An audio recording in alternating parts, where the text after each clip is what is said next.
വിടാനും വല്ല ആയിരിക്കും. റോഡിന്റെ മുകളിൽ അടച്ചു വെച്ചത്.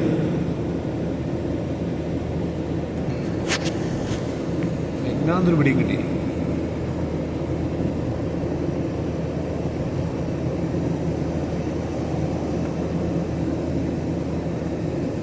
അവൻ വന്നിട്ട് മൗണ്ട് കണ്ടയില്ലെന്ന് പറഞ്ഞു. മഞ്ഞു കൂടി കിടക്കുമായിരുന്നു.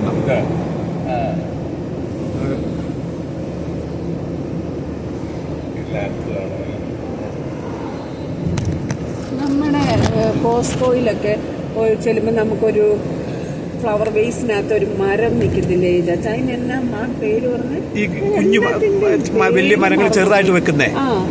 എന്നാ അതിനൊരു ആർട്ടാണല്ലോ. അതിന്റെ പേരെന്നാ? മണിക്കുട്ടിക്ക് അറിയാമായിരിക്കുമല്ലോ. എന്നാ മണി ഓർമ്മ. ജാപ്പനീസിന്റെ മരം. ബിഗ് ട്രീസ് ഇരിക്കുന്ന സ്മോൾ ആയിട്ട് ഒരു ആർട്ടില്ലേ? ബോൺസായി. ബോൺസായി. അപ്പൊ ഹോണ്ടായി പറഞ്ഞു.